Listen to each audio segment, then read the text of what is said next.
Hello, I'm Andrew Yang, and I'm running for president as a Democrat in 2020. Part of your job running for president is for the American people to meet you, and I'm sure you've had to introduce yourself many, many times. What's the quickest version of who is Andrew Yang? If you've heard anything about me and my campaign, you've heard that someone is running for president who wants to give every American $1,000 a month. 7 years ago, I started Venture for America to train hundreds of young entrepreneurs to build businesses in Detroit, Cleveland, Baltimore, and other communities across the country. Together, we helped create thousands of jobs. But during this time, I came to realize that technology will eliminate millions of American jobs. Economists project 1/3 of American workers will lose their jobs to automation and technology in the next 12 years. In the face of these changes, we need to build a new kind of economy, one that puts people first. The first step is a universal basic income. Under my plan, every American adult will receive $1,000 a month, free and clear, paid for by a new tax on the companies that benefit most from automation. Amazon right now is closing 30% of America's stores and malls and paying zero in taxes. We are experiencing the greatest technological and economic shift in human history, and our institutions can't keep up. If you can imagine a country where everyone's getting $1,000 a month as a right of citizenship, it would make our families stronger and healthier, it would create millions of jobs in our communities, it would improve our mental health, would decrease our stress levels, would improve relationships, and we can very much make this happen. I'm not running for president because I fantasized about ever being president. I'm running for president because I'm an American and I'm a parent, and I can see the country we will leave to our children, and it is not something that I'm willing to accept. The challenges of this era are massive, but if we rise to the challenge, we can usher in a new era of greater equality, freedom, and abundance for all Americans. We can light the country on fire with the vision of an economy that works for us. We're going to make history together in 2020. Our next president of the United States, Andrew Yang. We have forgotten the power that we hold. And this campaign is going to wake people up to the fact that we are still in control of our own future. Thank you all. We love you. Let's win this election. Let's win this whole thing. Thank you.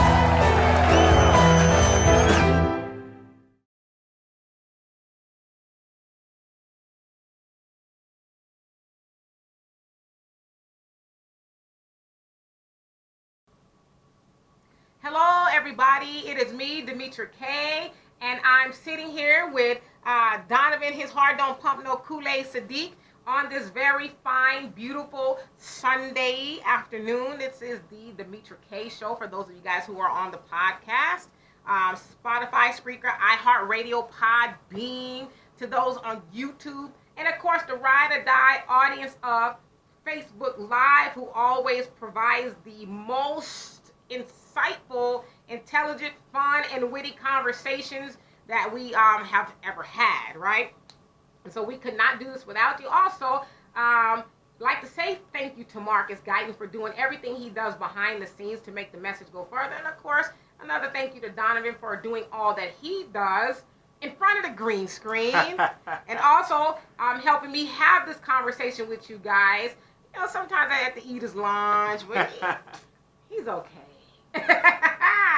And so good afternoon to Andre and Charles. So anyway, let me go ahead and get started. As always, I like to say that the purpose of the Demetra K Show is to promote Black love, knowledge, and understanding of all the things that go on in the Black community to make us an even better people. And also, I like to say to you guys who are watching in the watch parties everywhere, please come over to my page so that I can see your comments, because for whatever reason, I can't see the comments in a watch party. And so I don't want you to think that I'm ignoring you, because I'm not. I actually want to get to everybody's comment so that you can be heard and we can have a discussion, right? So again, if you're in a watch parties, come to my page so we can have a conversation. All right, and so you guys probably see the topic, and that is why I'm voting for Andrew Yang. Are you voting for Andrew Yang? Absolutely. All right. Who was one of the very first person to really talk about Andrew Yang?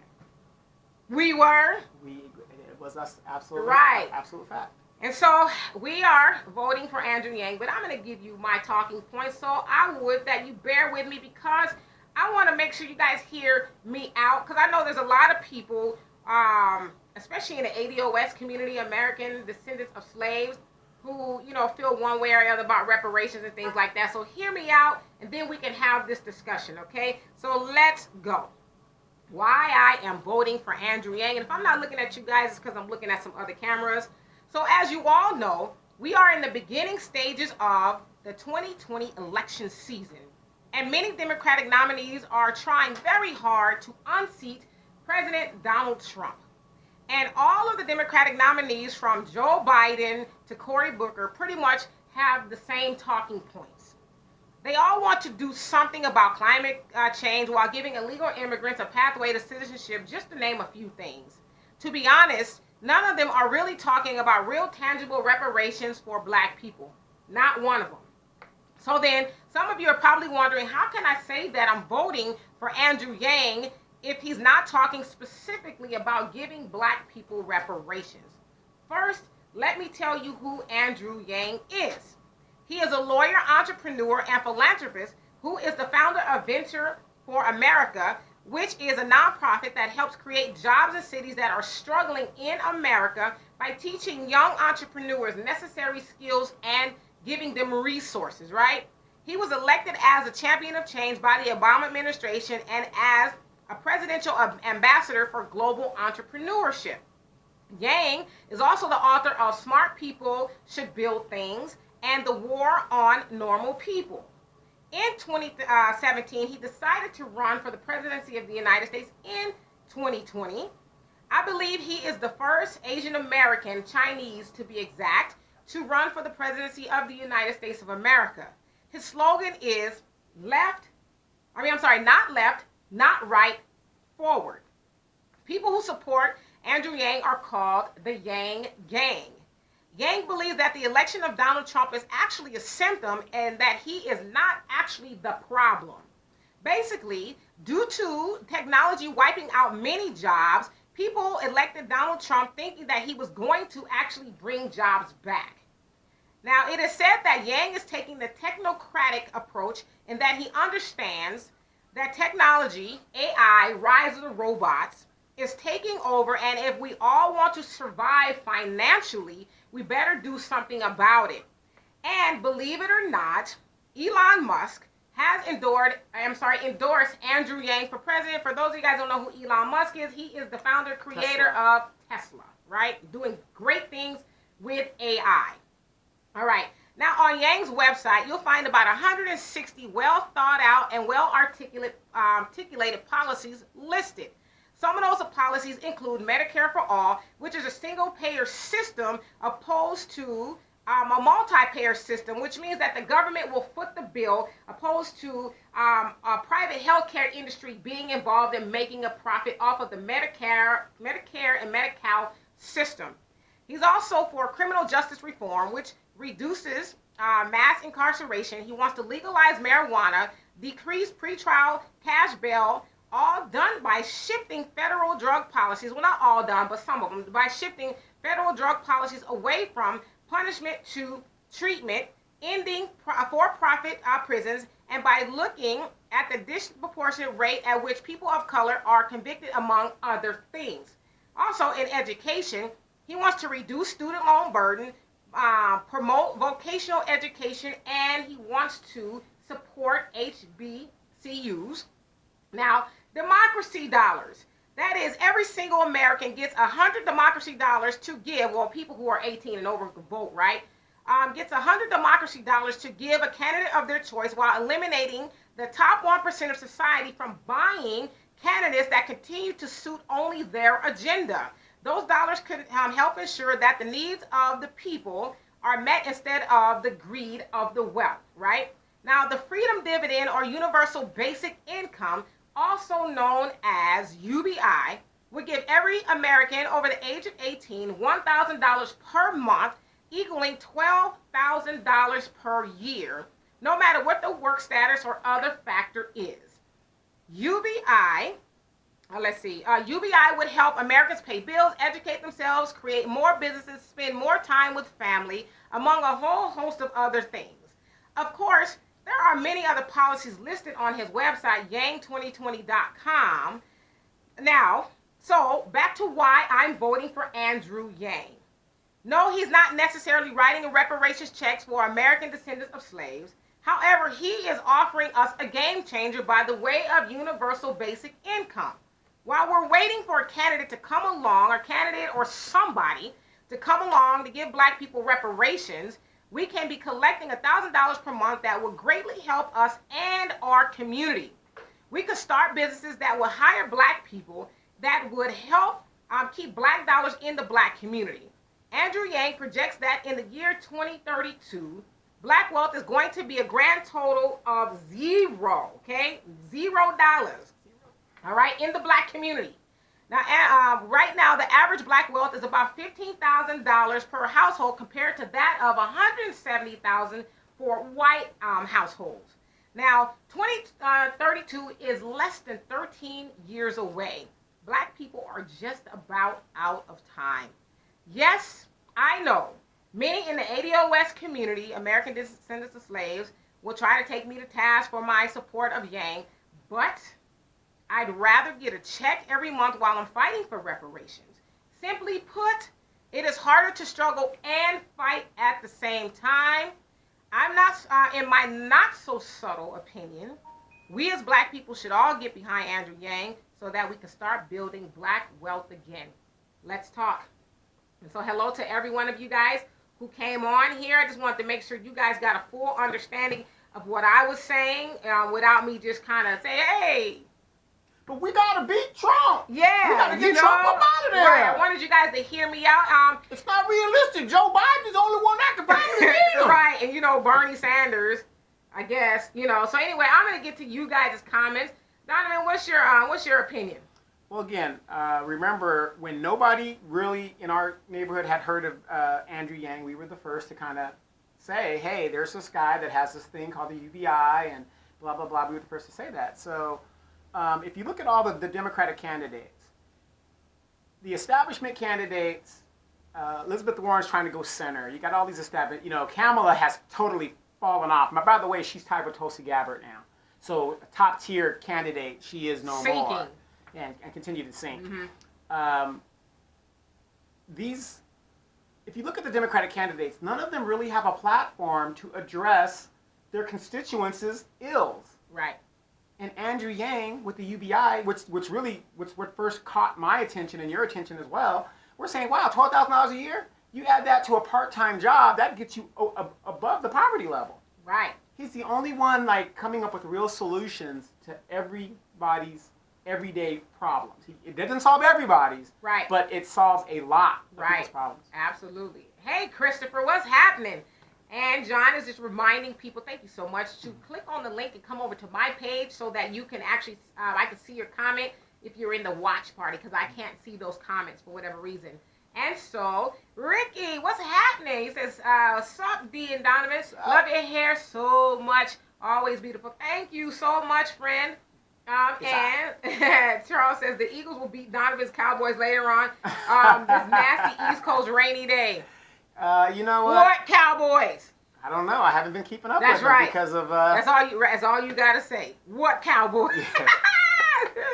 Yeah. And hello to everybody who may or may not still be on here. What's happening, Jonelle? Yep. Wow, Jonelle's been kind of a regular lately. Jonelle is always, because he's not in Facebook jail. That's what I'm saying. Yes, he he's must got him staying on free. parole. Right. No, you know what it is, Jonelle? Tell the truth. They got you on an ankle bracelet at home now, don't they? Right. And so, hey, you say reparations, mass incarceration, police brutality. These are our issues. So what specifically will he do for black folks? We will still be at the bottom. Well, hopefully in my monologue, I answered those things. Mm-hmm. But, he talks about criminal justice reform, if you will, or we should say criminal injustice reform, mm-hmm. As it's been for black people. And as I said, changing the system from a punishment basis, especially for black people, because black people have been punished under surviving. Under the criminal justice system opposed to treatment. Let's take something like drugs, for example. We all know, and I'm preaching to the choir here, that during the crack epidemic, if you will, when they had it isn't a crisis, it was an epidemic. Right, epidemic that, needed to get these thugs and crazy people and stuff off the streets. a lot of black people were actually punished harshly. Super predators. Right, under the crack cocaine era, opposed to white people for cocaine. Even now we see this whole little opioid addiction, and we need to get a hold It's of an it. addiction. Right, because look who it's affecting. And so he's talking about actually changing the system of punishment to more treatment basis and looking at the disparities in which black people are sentenced as why and to actually do things about it. We also know a lot of people, especially black people, I guess you can say people of color, but specifically when talking about black people, stay in jail a lot longer because we cannot afford bail. And so he wants to reduce the amount of cash that is necessary to get out on bail. We know, especially in places like Rikers Island and in some of the, jail in general, but somewhere like Rikers Island, there's a lot of people who are just sitting for years Waiting for trial because they can't bail out. And so that's very important. And what else did you say here? Police brutality. Well, that kind of goes hand in hand.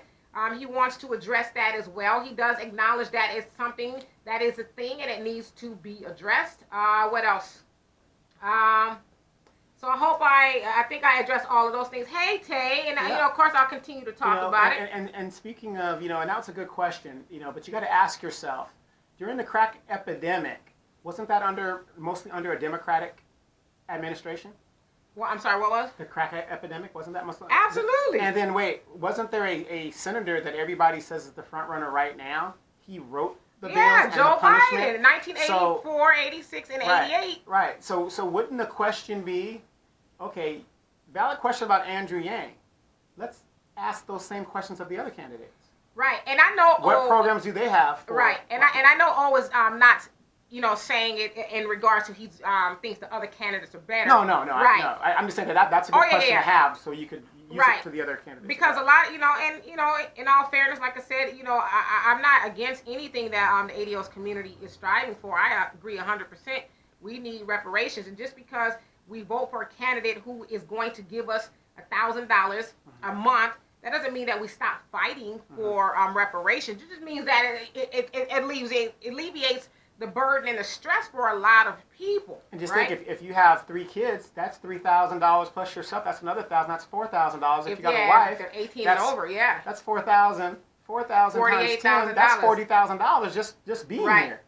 And what other candidate has an idea like that? Right. Nobody. And Charles, is it still cutting off? Give me a thumbs up or whatever if it's still cutting off or if it's fine. Charles, you may need to restart your phone or go out and come back in. And again, for those of you guys who are watching in the watch party, please come over to my page so I can actually see your comments.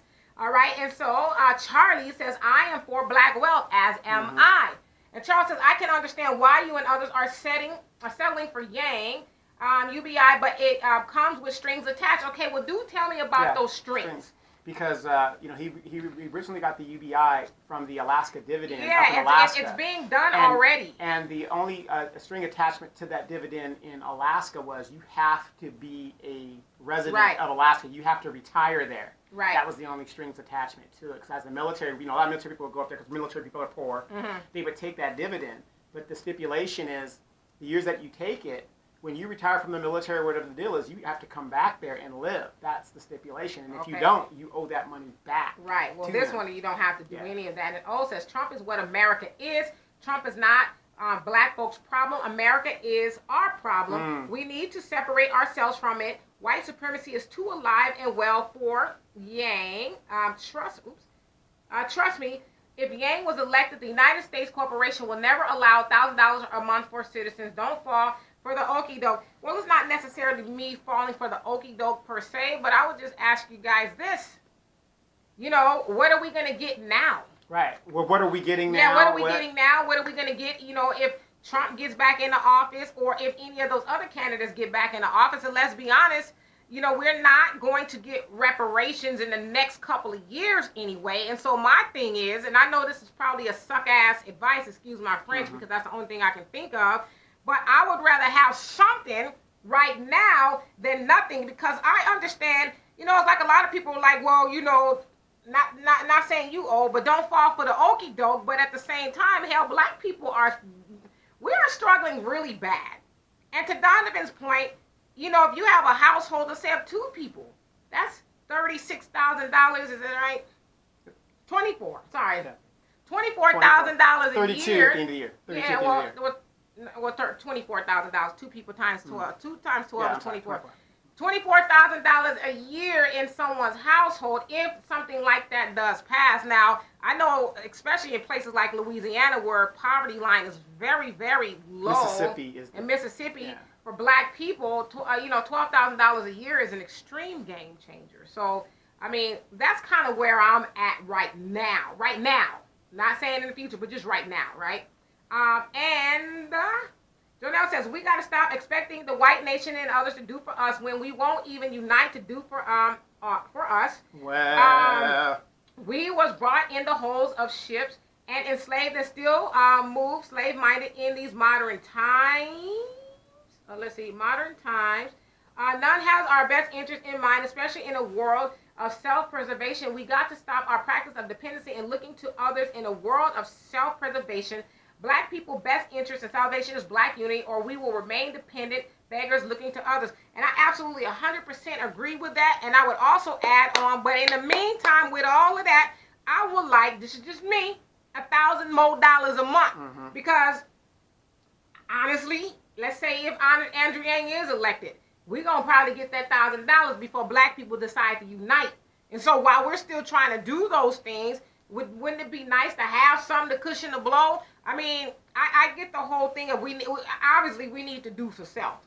But you think about the way a government works. Let's say, the Trump administration, for example. I mean, Trump is making sure his folks get money, and that's the rich people. So it's like, I don't think that black people should settle for less, because, let's say, and to your point, we should do for self. Of course we should, but while we're doing for self like everybody else does, they get money, so why shouldn't we get money too? I'm just saying that since black people are going to participate in the voting process and overwhelmingly Democrat, that's just a fact, we might as well vote for somebody who may, I'm not saying 100%, but who may be able to help people by way of the universal basic income. That's just my ideology. And Eddie, what's happening? Say, beautiful. Yes, you are. And Charles, he says, I am still for Bernie Sanders until the DNC cheats. Till the DNC cheats him again and watch Warren or Biden promptly lose to Trump again. I'm still, Charles, trying to understand why you were for Bernie Sanders. I mean, especially as black people, we're talking about this whole ADO West thing. Bernie Sanders has said flat out that he is not for reparations. Not for black people. He's for reparations, just not for black people. Not for black people, but he's for reparations for everybody else, but just not black people. But yet, we are here, not me, but you, throwing your support behind somebody like Bernie Sanders, and no shade to anybody who's in a health condition. The dude just had a heart attack. If he think life is stressful now, wait till he gets into office. I'm just saying. But yeah, I mean, will he be cheated? Probably, And Charlie says, Bill Clinton, Hillary Clinton, Joe Biden wrote the bill. Yes, the one in 1994. Joe Biden got on board with Bill Clinton in the crime bill that disproportionately locked up black people on being tough on crime, right? That's when Hillary Clinton was running around talking about, calling black men and boys super predators, and they need to be made to heal. Right. So yes. Tay says the connection is fine. Thank you. And again, if you guys are watching in the watch party, come on over to the side so I can read your comments, because I can't read them in the watch party for whatever reason. And let's see. So everybody's saying it's fine. Hey, Sydney. And Henry, he says, I like him mainly because he focused on poor instead of always playing the middle class card. Hopefully, with the $1,000 at a month, come and take a 10% and pay yourself first. Invest 10% of that. Yes, we can do with $1,000 a month or $12,000 a year. Like Donovan and I are friends. Let's say, for example, we say, hey, we get $12,000 a year. Let's start a business. It doesn't cost a lot depending on what type of business you want to start. Right. Look, I have the perfect business. Strip club. Have these girls come and take their clothes off. We get money, non-alcoholic. Boom, they walk out. Perfect. Genius. Okay, maybe not me and Donovan, but somebody else could take our UBI, Universal Basic Income, and start a business, a black business, hire black people, and recycle black dollars in and out, and that strengthens our community, right? It's just a thought. Because trust me, I want reparations too. Because they owe us a lot of money. I'm not saying we do that in lieu of. I'm saying we do that in addition to. That's all I'm saying. And Al, what's happening says, take some of the reparations dollars, Donovan, and buy a bigger Superman shirt. You said you all the working out, you busting out. Jonelle says, we must have a vision beyond politics that don't even have us in sight, only to be left with false promises and false hope. We must motion to self-empowerment, or we will remain powerless. Yang, let's see, Yang will be the next Obama to us. Our unity, black people, would give us all we need. As the Honorable Elijah Muhammad teaches, we must be builders and not beggars. Absolutely, 100%. But the only exception I take to that, because and let's be real, he worked in the Obama administration, so I concede that point. But Obama also flat out said, I don't think reparations for black people would work. He was against it. But unlike Obama, you know, Andrew Yang is actually talking about giving stuff back to people. Obama, as Donovan always points out, was for Wall Street. He was picked to help Wall Street, and those are the people who benefited the most under the Obama administration. And so I'm just one of those people who's like, well, not like let's wait and see, like, you know, I'll do my research. So I'm not one of those people who's like, let's vote blue no matter who. To me, that's the stupidest saying ever on the planet. I actually do my research, and so right now, like I said, I'm wanting to vote for Andrew Yang. Charles says, I say we leave America and relocate to Africa or the Philippines. Fuck America. What are we waiting on, Charles? Yeah, let's go. Hey. Let's go. You know how long we've been trying to leave America? Since what, 1921 or so, when Marcus Garvey was like, hey, let's get the hell out of here. We've been trying to do that for almost 100 years now. I think it's safe to say that the majority of black people in America are not trying to leave America. Yeah, there was a article on the internet, I think you can look it up, where they're talking about the black consumer and how we're being... Oh, yeah. Yeah, you know, and it's kind of scary, because that's another reason why they won't let us leave, because we're the idiots out here buying the stupidest stuff that's keeping a lot of these companies in power and right. We are the backbone of the American economy. It's a fact. And not that we are producing, we are consuming. Yeah, and that's the problem what they're saying. I read the article. You know, we consume so much, but we have no material production, which is bad business. Not as much as we should. Yeah. You know, and Charlie says Thomas Paine and Martin Luther King spoke heavily about USA or universal basic income. Mm-hmm. Yeah, I mean, I just feel like, and Andrew Yang also made a good point in regards to the tech industry with things like Facebook and Twitter and things like that. He says that we should all be getting paid for that. He says because our images and our information gets sold to other companies and they benefit from it. So why shouldn't we also get a check? Because without us as the users, they wouldn't be making this money. And so let's see what else. Hello to everybody who's on here. And Henry says, I'm trying to, I think you said I'm trying to push, but I wonder if you're saying I'm trying to push investigating to kids in the family. Mm-hmm. And it's a hell of a job. We are not being groomed to invest. Oh, I think you're saying you're trying to push. What did I say? Investigating? Investigating. I'm sorry. I've been trying to push investing to kids in the family, and it's a hell of a job. We are not being groomed to invest in the stock market or any long-term investment until we get like 50 years old. Well, no. And by then, it's like we're just a burden on society by then. Yeah, we should always start early. I mean, as early as kids can understand a bank account. Hell, most people start their kids with a bank account at birth. Start some investments and then teach them how to do that when they're able to ascertain that. But no, I absolutely agree with you. And that, at 50 years old, it's kind of like, damn, you're really behind the 8 ball. Yeah, and then you got to really think about the stock market is gambling. So when the economy took a hit in 2007, I lost over $120,000, and there was nothing I can do about it. They stole that money right out of my account. Yeah, well, there's So also there's a risk. Well, there's a risk, but there's also other vehicles financially that you can place money in that will protect And your we principal. on this show have told people a simple way to do it is like stash. Or life insurance. Right. Life insurance policy is a great way to protect at least your principal, but that's a whole other topic. Dee, where do most white people get their wealth from? A lot of it's from life insurance because it's a great way to, I don't want to say hide money, but keep money tax-free in a lot of cases. Look. And let's face it, young people think they're going to live forever, which we know they're not. That's why we're old fools.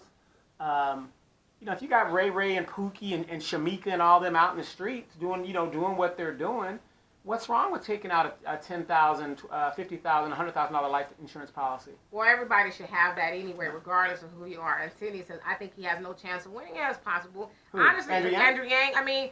Well, they said that about Bernie, but then we found out the shenanigans between the two wings of the party. And this is what everybody's got to understand. All these distractions that you're getting, you got the Democratic Party and you got the Republican Party.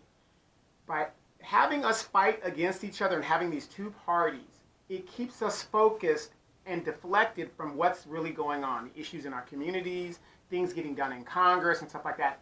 They are both the same party. That's why they will not let a third party rise. Because then when a third party rises, the game does not work. Right. Because people have other options.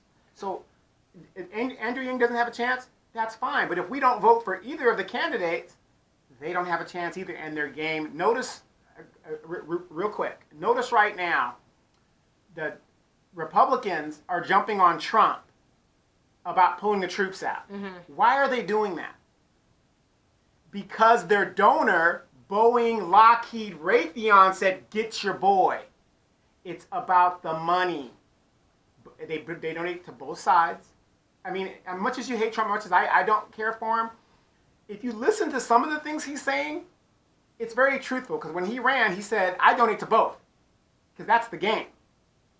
So you got to really put it together. And that's what it's about. So when we don't vote, because the black vote is the determining factor in the Democratic Party, maybe they will start catering to some of our issues. Right. And so Charlie says, you are our queen, Demetra K. You are on fire tonight. Oh, thank you so much. And Gil, he says, laugh out loud. And he says, this brother says strip club. Yeah. Me and Donovan ain't going into business together. Perfect business. And Charles says, Green New Deal trumps this mythical, reparations that black people claim they want. My understanding is reparations are paid to nations somewhat like prisoners of war other than atrocities. And Jesse Jackson got us calling ourselves African Americans. Well, regardless of what we call ourselves, yeah, right. We deserve a check too. That's right. If the Asians can get a check, the Jews can get a check. Why are we giving Jews reparation checks when we had nothing to do with the Holocaust?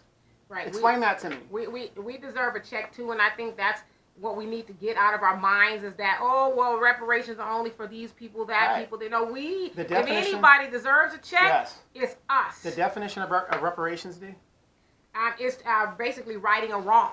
Right. Definition of reparations is a monetary correction of a wrong that was done to a specific group of people. Right. Period. Not everybody should get it. Certain people should get it. And Henry says, he's replying to Sydney, I think he's going to get a lot more attention when Biden and Bernie is out. Yep. Well, actually, they said that Yang is actually the internet favorite in regards to candidates, and so he was considered a long shot. He wasn't even supposed to get this far, and he's continuously qualifying to be on the stage with all of the other candidates. And when he first came out, people were like, huh. Yeah, Asian guy. Yeah, and, he's, probably going to be amongst one of the last men or women standing. But hey, Nathaniel. Spartacus Cory Booker. We're going to overwhelm them with our capacity to love. See, that's the problem. This is the guy that shot down the drug money thing for cheaper drugs because he was getting money from the pharmaceutical companies. Yeah, I mean, and Cory Booker is very nauseating at this point. Hey, he's dating Rosario Dawson, supposedly. Right. Thank you, Nathaniel. He says, teach, sister. Yes. And I actually take that as an honor from you. You guys, follow. Jonelle, Yes, Nathan. I'm sorry. Jonelle as well. Nathan Muhammad. He's very insightful in the things that he posts. He does, along with Jonelle, what they call the math. Okay. Yeah, exactly. See, Yeah. See, and don't get it twisted, everybody. We learn just as much as you guys than you guys do from some of the stuff that we just kind of we're probably telling you stuff you've already know. Right. So.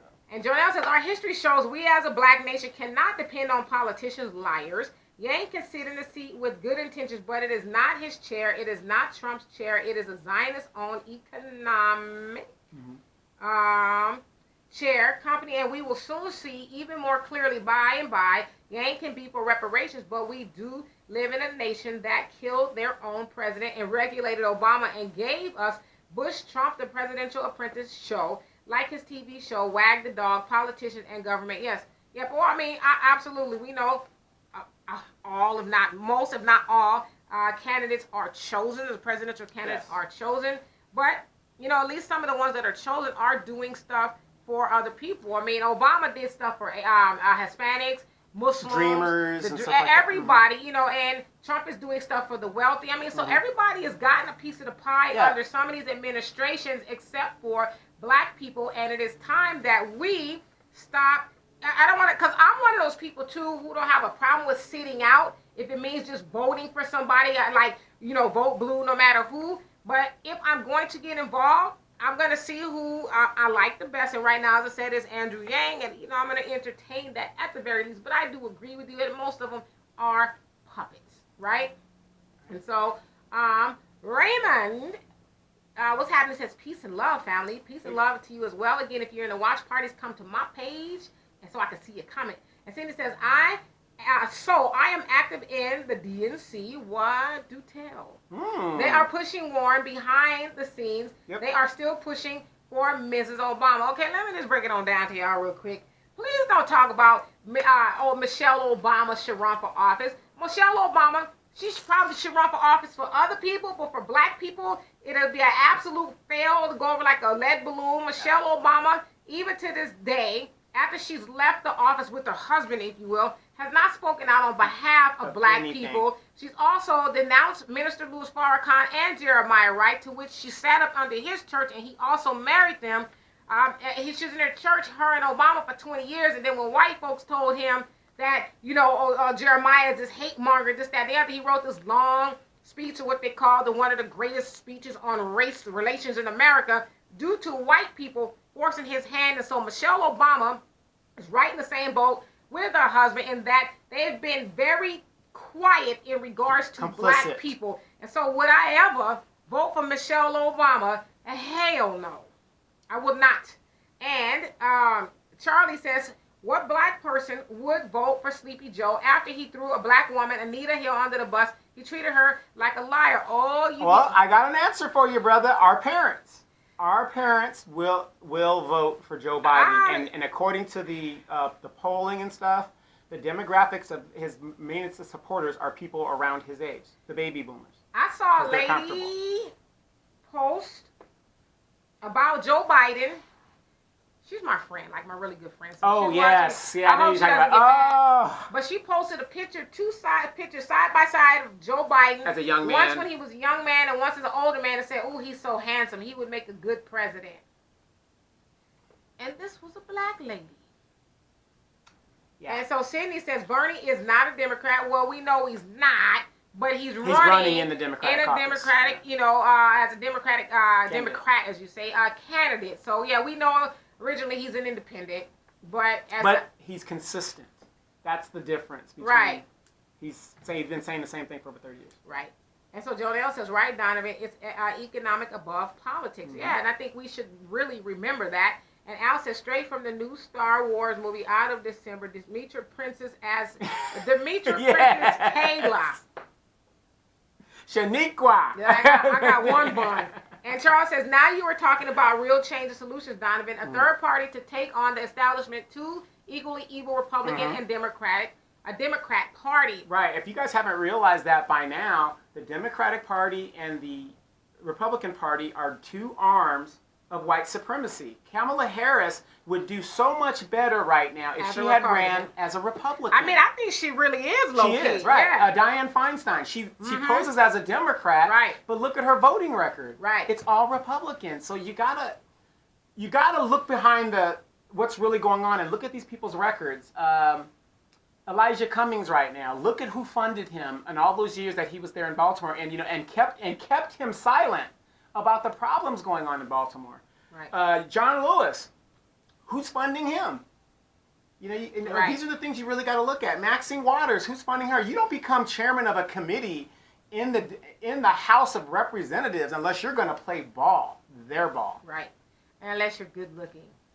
Yeah. No, just kidding. Yeah. Cindy says, actually, Donovan, I spoke to my ex who is in Palestine. Okay, Palestinian. Is she Palestinian or is she in Palestine? She has a completely different view on Syria. American foreign policy stinks, and that's not just the adolescents in office. I think you're saying it's not just Trump in office. This is red and blue issues. Okay. Yeah. Janelle says, politics without economics exceeds nothing without demand, and as the Honorable Minister Farrakhan teaches, it exceeds nothing without power. Can we make them do it? Not without our black unity. So clearly, our economics put us not even in the question. Even if Yang has a good heart, dealing with the Zionists, he better be wise. So I absolutely get your point, Jonelle, and you're absolutely 100% correct. Along with the Minister Louis Farrakhan, Dr. Claude Anderson talks about that too, with his Powernomics series, in that if black people were to unite, we could have control over things like politics, and we could get our way, just like every other race or group of people do. They unify and they say, hey, this is what we have, and you need to do A, B, C, and D if you want to continue getting our support. So no, you're absolutely right. Before we get those things, we do need to unify, but why not start doing it now? And Everybody's got to understand, the only thing these people understand is money. So if we stop buying Nikes, we have power. If we stop buying weaves, I'm just saying, that industry that we dominate with all that money that we throw away, $1.3 trillion every year that we throw away, and we start uniting and saying, we're going to take our dollars and start buying our candidates and start, things would drastically change. But see, this is for the us. problem, though. I think this is one of the problems, because I'm one of those people just big on communication. Mm-hmm.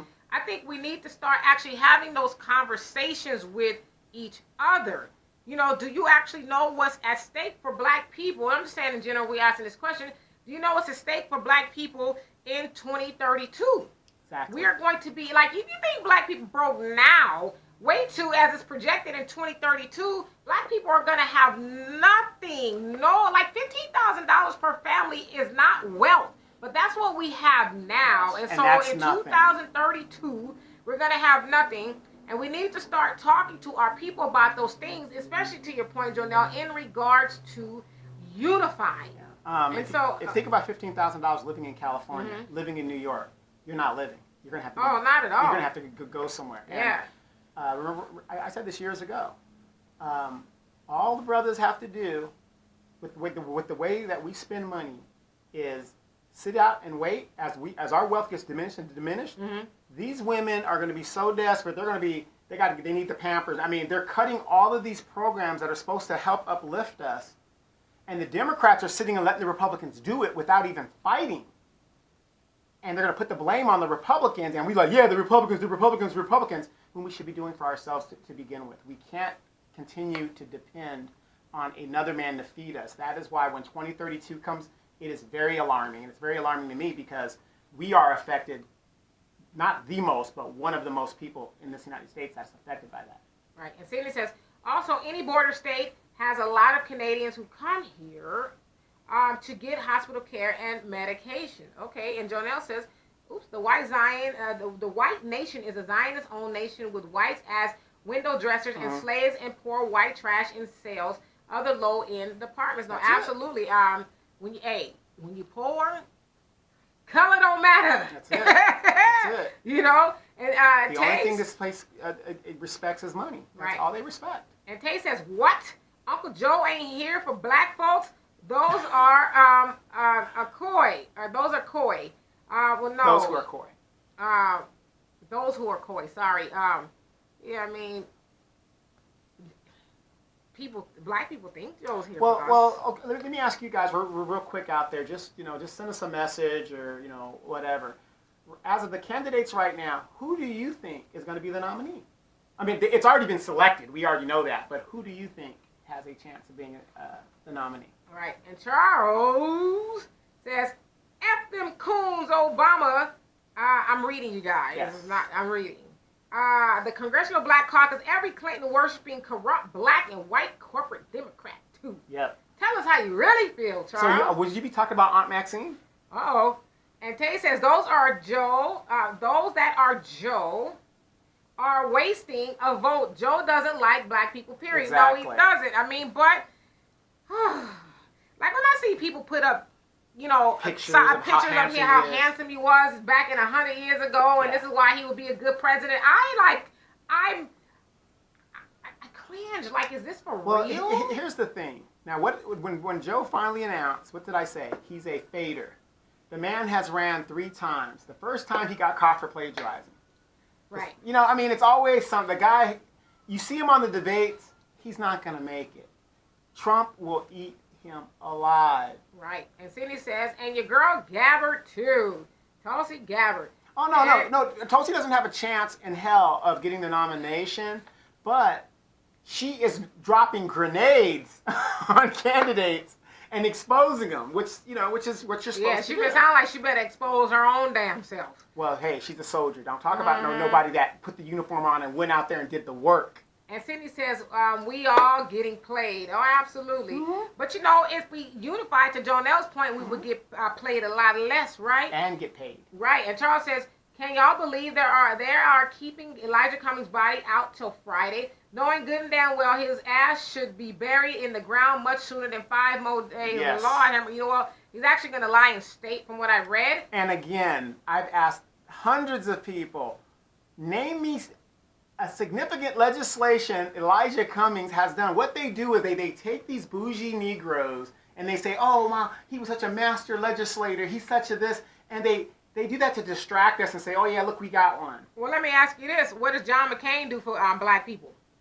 Nothing. Wasn't he one of the senators, for those you guys love MLK, no shade to him? Wasn't he the senator that held out on actual MLK Day for Arizona? Yes, he was. So what, he lied? Because he's a Reagan Republican. He lied in state? Right. No, I understand that. And that's fine. But, wait a minute. But he also has signature legislation. I get it, but I'm saying if we're talking about black people. And John McCain comes from 3 lines of honored military naval history. But I'm sure Elijah Cummings has wrote legislation for other people that benefited other people. So did John McCain. And so, listen, I don't have a dog in a fight. What the hell are you talking about? I'm saying I don't care where he lies. But the point that I'm making is, I think if it's good for him, it should be good for everybody. Well, no. Like I said, I have no problem with him playing the state. Like I said, it ain't gonna change my outlook at the end of the day. However, they do this. See, you guys have got to watch the playbook.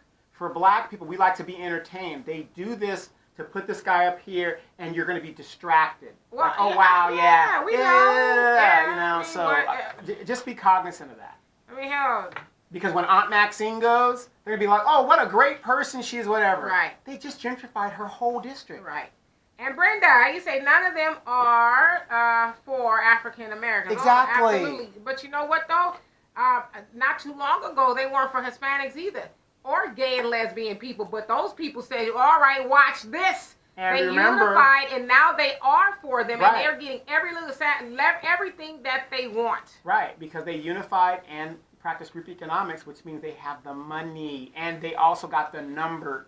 Right. Here in California, I heard somebody say, I think it was my brother, he said, California is, basically now it's all for rich people and you can't afford to live here. Did you guys see that article where there was a shack in San Diego that they listed for $1,200 a month to rent? It was a back shack on somebody's property. And now here's what you got to remember.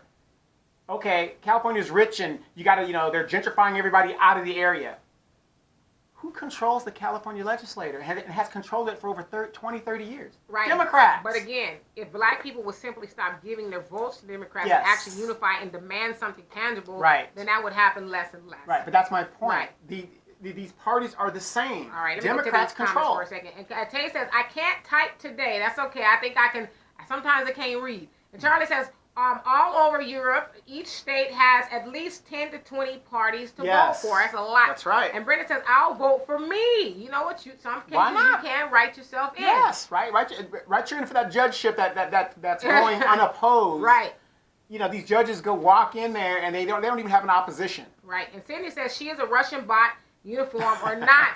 That's what they say. Talking about Tulsi Gabbard. And yes. Charles says, I am worried about Tulsi. The Clintons have a long kill list. Yes. Oh, wow. See, and that's the reason why I'm gonna have to disagree with like Sydney and people like that say that she's a Russian bot. Because if the Clintons are attacking her, she must be doing something right. We'll see. Right now, she's still breathing. Okay? Yeah. And Joe Nelson says, every politician banks on our ignorance. Give them fools a song and dance and their vote for us. Carry hot sauce in their bag and they'll vote for us. Blow a sax and you. Give us a nice little funeral. We can't even afford to play. We can't even afford to play this game, especially without awareness. In our condition, we could give ourselves all we need with our black unity alone. But this will play out as Trump's first election, and Trump needs to continue to rock his chair so all can face reality, especially us. We need a mind to get up and do for self. No, absolutely. I think that should always be the message. And while we're doing that, let's get something for the government that we continuously vote for. That's all I'm saying. And Angelique, what's happening? Says, I don't care who John McCain came from. What did he do for black people? Nothing. And that's the point that I was Zero. making. That's the point that I was making, Angelique. A lot of times we, and we should, hold our black politicians' feet to the fire, but we don't ask those same questions of people like John McCain, who also lied in state, they lie in the rotund. I'm assuming the rotund that's at the Capitol. People walk around and view the body, and there's this big prompt and circumstance behind their death. And so I'm saying, if we're asking those things of Elijah Cumming, then why don't we ask the same things of people who also lay there and didn't do anything for black people? Well, let me ask you this real quick. He didn't do it for black people, but wasn't he the signature vote that kept Obamacare intact? Yeah, he did, but why did he do it, though? Because he wanted to F Trump. Yeah, I mean, and he also, from what I understand, reading a little bit about... Yeah, if you look at his record, he's still... Yeah. Bush, Trump, he's a Republican all the way down through. Right. So. I mean, in his dying days, he was like, okay, let me try to do something right. I guess, I don't know, I can't speak for him. Hey, Benny, what's happening? Hey! Says, I think the nominee will be a slim margin over Elizabeth Warren, Joe Biden, though I am and will be putting my support behind Andrew Yang. There you go. And here's the thing, no matter who the nominee is from the Democratic Party, you guys better be ready for this. Mike Pence will be the president. The way I say Mike Pence is because Trump, I don't tick. I don't think he's going to last. Right. Well, with what's going on right now, I don't think he's going to last. But we'll see. It's going to be the Republican nominee. And Al says, knowing his history and the vice president under Obama, black people should never have voted for Barack even the first time. No, absolutely. But again, as we always talk about, we're not going to lie to kick it. People were enamored by the fact of having a first black president, because even from what I can remember, and my mama and my grandmama, and therefore, so on and so forth, we were always told we'd never have a black president. Not in our lifetime. And the fact that we got one, people voted for him not once but twice, not looking at those things, and we should have, but now we are looking at those things. Yeah, and the funny thing is, remember when he was running the second time, and that one lady got up in the town hall debate, and she's like, I'm tired of defending you. I'm tired of, you're not doing anything. He was like, oh yeah, well don't worry if you vote for me this time. I'm going to make sure I get to it. Right. And Tay says, with the LGBTQ and Hispanic community, what the LGBTQ and Hispanic community has done that black people have not done is unify, in all caps. They will fight within themselves, but be damned if an outsider comes for them. Absolutely. Us, though, on the other hand, we want to fight each other and talk about silly stuff instead of saying, hey, regardless of what we got going on, to your point, we're going to leave that in-house, but when we go outside, we're going to have a unified front and let everybody know that we are not to be messed with, and we want what we're coming for. But until we do that, we're always going to be giving and not getting. Yes. And Benny says, I don't support Joe Biden, But sadly, my brainwashed people will support him till the end. Yes. The sad thing is the Amber Geiger case, national case, went worldwide. The Black Caucus put out a statement. A lot of congressional people put out a statement. Name me the one caucus that did not put out a statement. What? About the Amber Geiger case. About what an outrage it was and blah, blah, blah, blah. And, justice is served, whatever. Everybody put out a statement, but a certain caucus group. The Hispanic caucus. Okay. Now, but yet they want us to jump on their bandwagon and support them. But see what I'm saying? We got to know what's going on. Name me one time when black people are getting shot down in the street or something is happening badly that you've heard the Hispanic caucus come out in support of black people. Well, I mean, hell, they're not going to. Exactly. And Cindy says, Donovan, I don't believe in a conspiracy. What? Which one are you speaking of specifically, Sydney? And Pamela, I mean, I'm just saying. Right. Like any at all, right. or just one specifically? Hey, Pam, he says, hello, I'm not sure who I will vote for. I will let you know later, maybe. All right. Cool. And hello to everybody who's come on here. Again, if you're in the watch party, come on over to my page so I can read your comment. And Cindy says, I do not support any candidate yet. And Benny says, I think he will be impeached but not be removed. Right. And no matter who wins the Democratic nomination, Trump will win a second term. Yes. And that is what people are projecting. He is going to be, and even out of all the stuff he's doing, he's going to be in there again, right? Yeah. And Charles says, Donovan is exactly right about Tulsi. Thank you. The Clintons started the Russian interference, which was never proven, but Democratic interference and election fraud was proven in a U.S. court that the DNC she got rid of that server. To rigging the 2016 primaries for Hillary. When you have a rotten, corrupt DNC and equally as rotten, corrupt corporate media, lazy-ass Americans that believe everything the media feeds them, then we are doomed as a people, a nation, and a planet. Ask yourself this real quick. Okay, Donna Brazile was caught cheating, giving Hillary the questions. Why would they make her, after she was complicit in doing that, why would they make her the interim DNC chairwoman? That tells you we don't have a chance, you guys. Well, she's at Fox News now. Yeah. Now she's at Fox. Now she's at Fox. Black woman. Right. Black woman.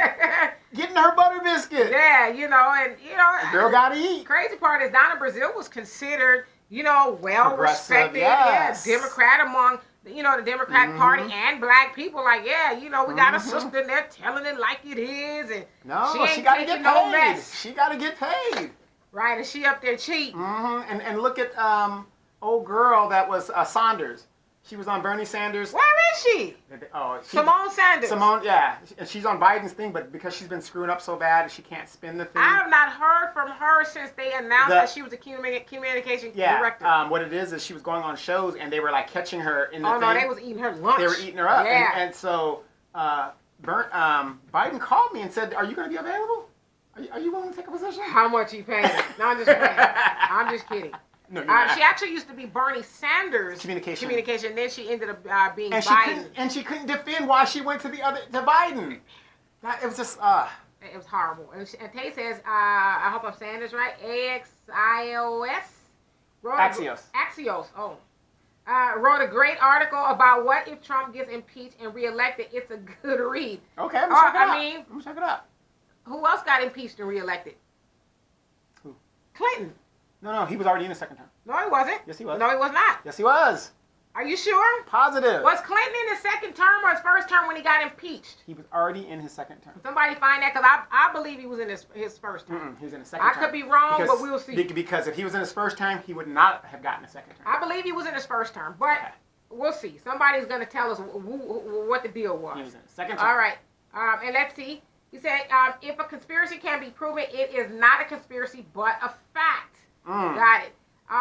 And Jonelle's laughing at butter biscuit. And Charles says, then they got empty suit Tom Perez leading the MC. Yeah, like, who is this cat? Oh, my God. This guy can sniff up a... Donna's saying his second term. He was impeached. Okay. Yeah, second term. Okay. Your boy who leads the DNC, that guy sniffs so much butt. I mean, I hear him like on NPR and stuff, and I'm like, what are you? And he looks like a predator. I'm sorry. He does. He's all crusty when he comes up. But he never really gets to a definitive. It just kind of, he's talking in circles, and I'm like, we're going to make it sure that everything is fair as possible. Not we, because I'm not a Democrat, but Democrats need Howard Dean back. Yeah! And okay, and Cindy is also saying second term. Okay, Yeah, so I second stand term. corrected. Yes, it was the second term. So that is why. And if you guys have, I don't see any more comments. He says yes, he was. Oops, 1998 second term. Okay, and Taya said Tom Perez is an idiot. Okay. Mm-hmm. And Benny says, I've been trying to tell my people to be cautious about that fake so-called fellowship with the Hispanics, which has always been one-sided at best and never reciprocated. It's never reciprocated. Never reciprocated. You never see Hispanic people speaking up for black people, but you let them be put in cages on the border and things that happen to them. The DNC, all these black leaders come out. Kamala, what was the first thing Kamala said that she would do if she was elected president? She said, day one, the Dreamers Act. Day two, a pathway to citizenship. I mean, you know, nothing about her people. Black. No! Well, the problem is this, is that historically, even now, you know, black people have always fought for everybody else. Dr. Claude Anderson always talks about stop calling ourselves minorities. Because when you call yourself a minority, you jump in the boat with everybody else being women, LGBTQ, Hispanics, Asians, everybody else. And so black people's issues never get addressed because everybody else keeps getting theirs, specifically because they are unified and they call themselves minorities. And they like with the what was that thing? Affirmative action. Mm-hmm. It was supposed to benefit black people, but white women actually were the biggest benefactors of affirmative action because they are also considered minorities. And so when we call ourselves those things, we are actually cheating ourselves out of the things that were actually supposed to be due us. And so when you hear something like civil rights, which I also fear was the false idea of civil rights, everyone else who's considered a minority can latch onto the whole civil rights talking points and say, well, we are marginalized too, and we need to be vindicated because we are a marginalized people. Right? I'm glad you brought that up because if you notice, the Joy Reids, the Caribbean people, the Africans that have come here, they didn't come here till after we did the work in the 60s. And now they're taking advantage of those programs because they consider themselves minorities when they are, but they're not. They're something else. Those programs... per the technical term, they're minorities. Yeah, right. Those programs were set up specifically for black Americans in this country to catch us up.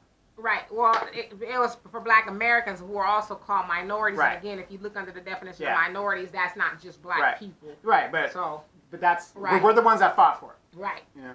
And Charlie says after the fourth Democratic... After the fourth Democratic debate last week, everyone knows and realized the only enthusiastic endorsement in person that can beat Trump is Andrew Yang. He has done the math. I absolutely agree. Exactly. Unfortunately, you know, it wasn't getting a lot of talking time. No, the corporate media is not going to do it. But the one thing I like about Andrew is when he did speak, he took advantage of laying out the points instead of, you know, like Joe Biden is like, what was he talking about half the time? He was like all over the place. It's like he was just completely befuddled. And notice the corporate media gives... Which is also another wing of white supremacy. CNN, MSNBC, Fox, it's all the same group. They give time to these people who say nothing. Right. Well, the fix is in. Yeah. Right. And let's see. Oops. And Charles just said the impeachment made Clinton actually stronger to implement anti-progressive policies, no corporate policies. Okay. And then Benny says the same thing Obama did.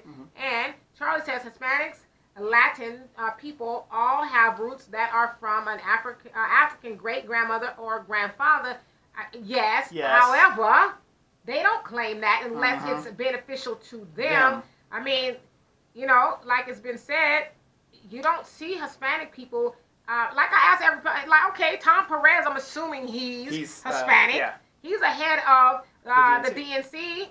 What has he said? Has he said anything about black people specifically, reparations? Nope. And that, you know, especially since the Democrats benefit greatly from black votes. No, he did say something about representation. He did say that it is unfeasible. Right. Okay. So he did say that. You know, but again, to all the police brutality that has gone on with black people, how many Hispanic leaders have you seen getting up saying this is not right? Right. Have you seen them on talk shows talking about it? Like Opposed to black people, or like our black leaders who continuously put on the cape for illegal immigrants. It is what it is, illegal immigration. You know, they always talk about a pathway to citizenship for them, but they are very hushed on things that benefit black people. Yeah, you know, it's funny. I'm going to say this real quick. I was at the college, at San Bernardino Valley College, which I'm doing an aviation thing over there. And I went to, you know, look at some of the programs, you know, like the EOPS, like when we were younger, you know, I mean, I can't qualify for it now, but when I was younger. They have a specific office. It's called the Dreamer's Office. And it specifically addresses I didn't know that. their issues. Right. When they're trying to register voters, they have a thing that says La Familia de Voto, something like that. Yeah. They don't even want to speak in the native language. Like I said, what if I'm not a non-voter? They don't even try to get But me I to was vote. going to ask you, so it's called Dreamers, not Minority Building, right? No, it's called Dreamers. So you couldn't go in there and say, hey. And I went in there and I said, what can I get? Yeah, is there something that'll benefit me? Yeah, and they were like, this is for... Right. So there you go. That proves the point that when we call ourselves minorities, we jump in the same bucket with everybody else, but they have something specific for them, dreamers that doesn't benefit us. Yeah, because they were like, you know, you're not right. this, you're not that. And I said, well, wow. So I said, my tax dollars are going to help fund people who are not citizens? And Charles says the only reason why black people and Latinos and Hispanics are not close as black people, and white Americans are so arrogant and lazy to actually learn Spanish and think we are doing something by clinging to some fake patriotism and only speaking English. Okay, I'm going to say this, Charles. I kind of get where you're going with that, but whether we like it or not, we live in America where the language is English, and you're not going to go nowhere else in this world and be forced to have to speak another language other than the native language wherever that country is. And so to call us lazy, I don't think it's lazy. In fact, I think it's unfair for me if I want to go apply for a job. I can't get a job that I'm qualified for specifically because I can't speak Spanish in a country that's English. Right, English is the language. I'm not one of those people like you need to speak English, like that type of thing. But I don't think it's fair to label people who live here and who are native here as lazy because we don't want to speak something that's not native to us. Yeah, in all my travels, if you go to another country, they do not go out of their way to placate your situation. You want to be there, you got to learn their language. You got to be there, and you got to speak their language and do their stuff. You know. Right. So. I mean, if we wanted to whatever our language is, let's say Swahili. Yeah. Are they gonna placate to us, or say, hey, everybody needs to speak that, otherwise you're considered lazy. Right. And then again, who makes these laws here in the United States? White people. But then again, we're on the West Coast here. Yes, California was once part of Mexico, so I get it, whatever the deal is. But like she said, I don't think it's fair that I get excluded from a job because I can't speak Spanish. Right. In America. Right. And Jonelle says, we are programmed against self-preservation and conditioned dependency until we switch from a slave mind to liberated mind. Majority of us will be partakers of the sin and plagues of this broken ship, prey to its illusion of comfort. None will go harder for us as hard as we must go for ourselves. Absolutely. And I think you ain't lying. that is why we don't have nothing, because we go for everybody else. I don't care what it is. Like, it's very, I thought we was jacked up until I saw, and I know Botham Jean's family is not American, if you will. They're from St. Lucia. Yeah, St. Lucia. But I didn't realize we were so jacked up until I saw his people get on the stand and cry and want to forgive a murderer who murdered their loved one, and then want to give her a hug. And then, the judge, I was just like, damn. I thought we were bad, but this right here. So until we start doing those things, thinking everybody else is better than us and caping for everybody else, we are always going to be where we are, right? And Benny says every time Andrew Yang broke down a point, even had all the other candidates captivated, though they won't admit it, but I could see the intrigue on their faces. Absolutely, because he was up there actually talking about stuff and solutions and ways of getting it done, opposed to just saying, hey, well, I want to do Medicare for all. This climate change, we need to do something about it. It was actually laying out the plan. And so that's why I like Andrew. Also, he always talks about he's a math guy. He's an economist. Does the math, yeah. He does the math, and so he's a numbers guy is what he says. And so if it doesn't make sense numerically, then he doesn't do it. So, Donna, you say they have an office like that at UC San Diego. Talking about the Dreamers office. The Dreamers office. It just does. I mean, where's the black office? Where's the Afro-American office? It's the Minorities Affairs. Right. EOPS. That's what. What's that? Equal Opportunity. Something program like that. Yeah. System or something like there that. You go. That's where it's at. But see, here's the funny thing. They can go to the Dreamers thing and still go to EOPS. But why is that, though? Because especially somewhere in California, it is majority Hispanic. After a while, they're going to have a lot of voting power. Black people, we got y'all already. We don't need No, y'all not even moving, so we're not worried about that. We don't need to, cater to you guys. Y'all ain't going nowhere. Just like the article I put up today where it talked about advertisers are not spending with black people to try to get black people anymore. Out of $84 billion, it said that $18 billion was spent on advertising to black people, and it has dropped like 5%. Yeah. And so they're trying to, of course, there's black pundits are saying, oh, well, they need to cater more to black people. And as I also pointed out, why are you going to spend money where you're getting stuff for free? Black Twitter gave Popeyes $25 million of free advertising. So the point is they know they already have us. Let's save this money. And let's go toward a demographic like the Hispanics where we need to get them on board because we got black people on board already, right? And Al says this week's show is much better than last week. I think D talks fast because Donovan's commentary is long. Keep on work in the communication. He said we argued a lot last week. You damn right, because I was right, you were wrong. And Charles says, if you are not against us, then you are for us. Unless your position is neutral, then you are against us. Well, so I don't know exactly what you mean. Are you saying that like Hispanics aren't against us? I don't think it's against what I don't think it's a transitional type thing, an adversarial thing. That ain't what it is. You want to know my short answer? Okay, what's your short answer? I think overall Hispanics are against us. Well, I don't think it's adversarial. I think it's. I think a lot of it is adversarial. No, because adversary is more like it's more like you're going to prey on a person, or you just hate them just to hate them. They're just saying, hey, we're taking over. Did you not see the video of the Hispanic lady who was supposed to be a civil rights investigator in that bar the other day, telling because she was drunk and the black bartender told her, hey, give me your keys, you can't drive, you have too much to drink, and she told him. Black people are this and that, or low down, and I'm going to call the KKK, and all this other stuff. So to say that, Hispanics aren't necessarily against us, I kind of beg to differ. I mean, I just don't see them as being allies to black people. You guys tell me what you think. And Benny says they couldn't argue with none of his points because they weren't the normal political talking points. Absolutely, that's what I'm saying. Like, how many people have ever heard of something like democracy dollars? I've never heard of that until I started to research Andrew Yang's platform. Democracy dollars, in that, you give and I said this earlier, every American who can vote $100 to donate to the candidate of their choice instead of big money, lobbyists and different people like that giving boatloads of money to candidates and buying these candidates. We would be able to, if you will, buy the candidates we want that would be bought by the people who are being affected by the laws and things that they would enact. So to me, that's real gangster. Giving everybody a democracy dollar. Here, I like this candidate. Let me give a couple dollars of this one. Yeah, I like this one too. I'm going to give $50 of that one and see where it goes, Hey, Arson, what's happening? And Jonelle says, it's only intelligent to speak the language of the people you're dealing with or get an interpreter. Right, but especially in California, you are dealing with a lot of Hispanics, and so I guess I can understand, especially from a business standpoint, we need people who can speak to Hispanic people because they're spending money as well. I get that, but I don't think we should be labeled as lazy because we don't want to speak the language.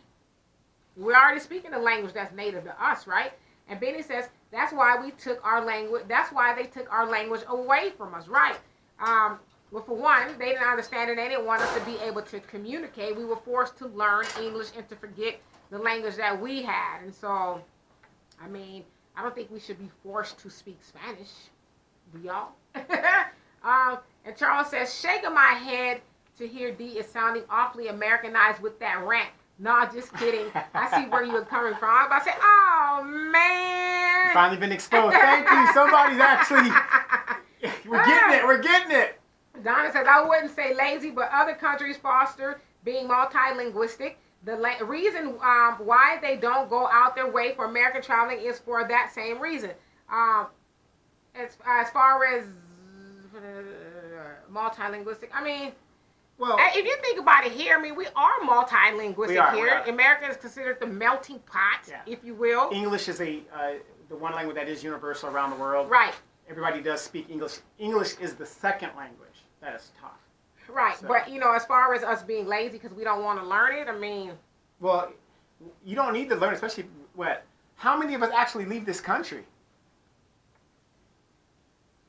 Right.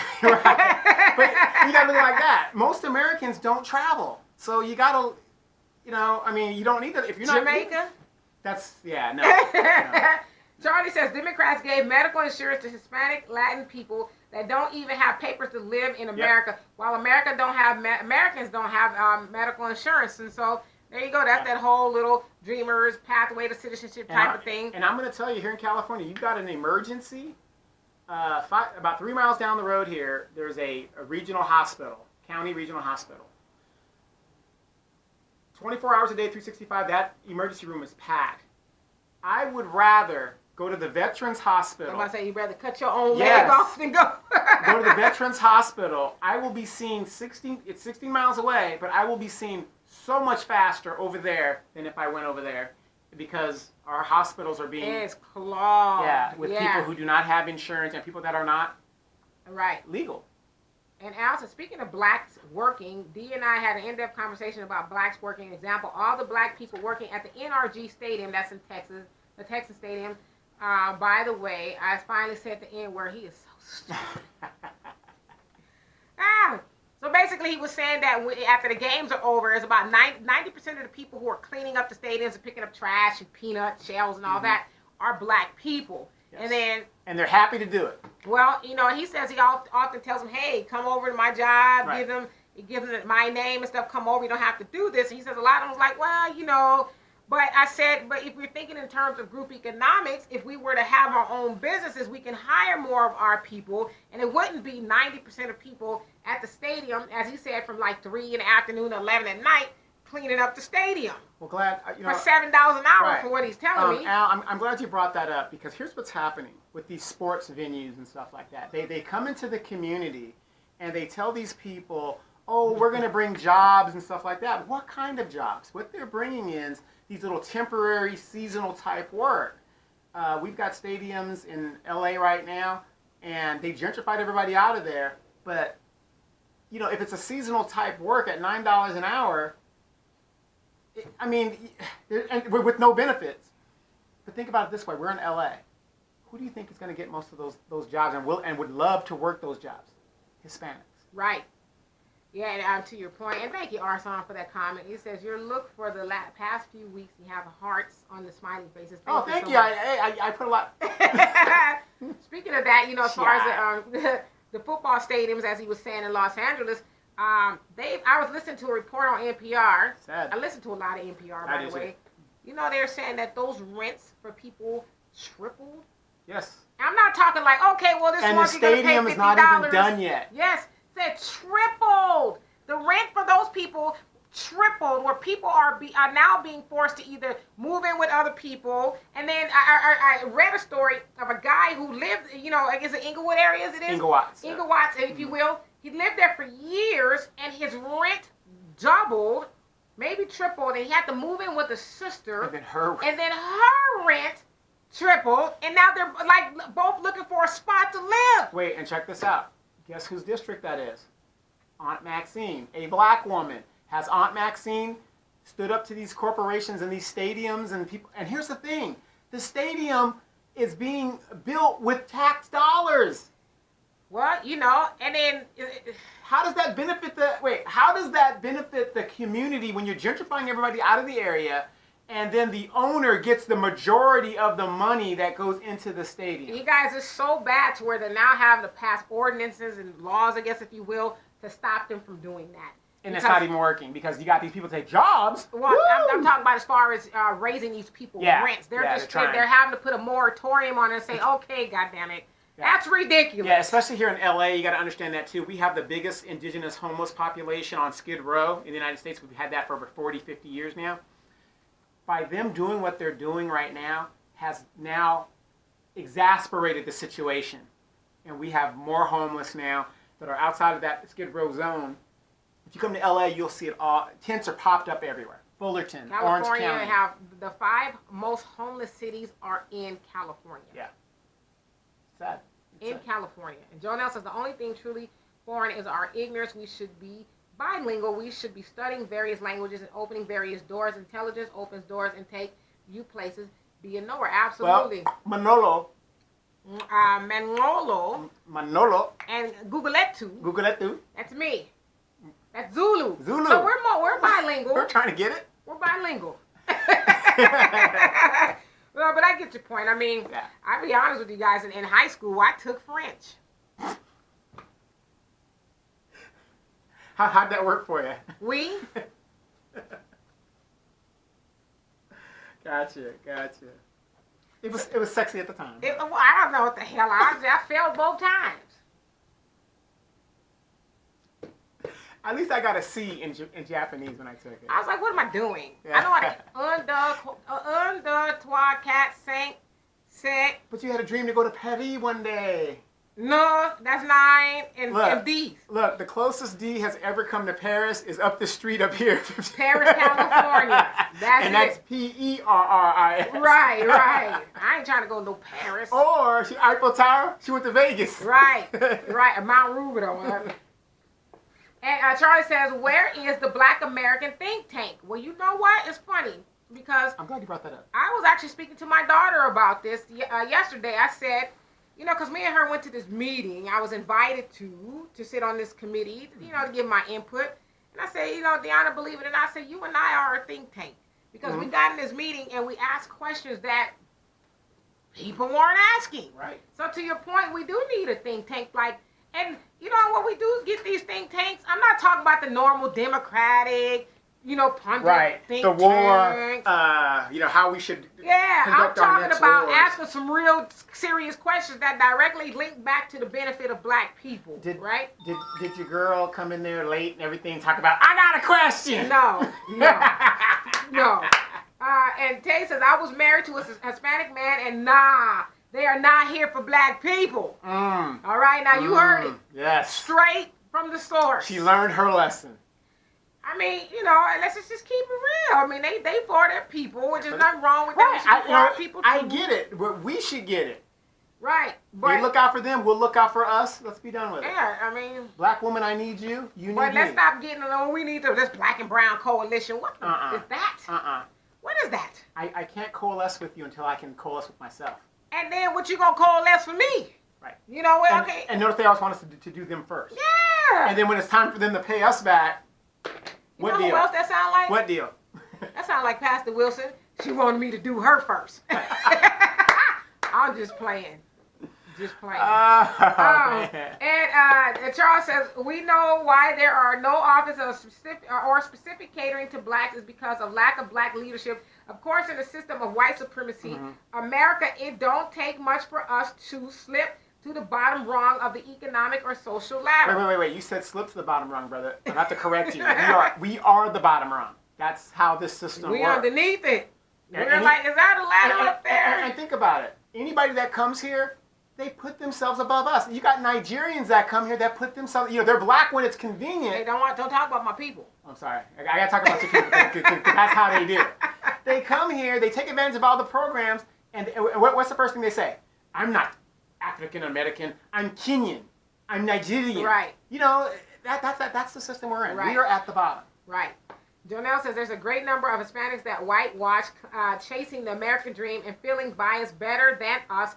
Most shun us out of ignorance, and there are a lot of Hispanics that is intelligent and supportive of our struggle, even though we are we are their root. like Fat Joe, it's about awareness, and all is lacking on various levels. No, absolutely. So we know people like that, but I think at the end of the day, too, we should also be cognizant that those people can go back. Mm-hmm. You know what I'm saying? Right. And a lot of times they do when it's beneficial to them. Mm-hmm. And so we talking about, supporting the black struggle. We ain't talking about straddling the fence. We talking about like for real.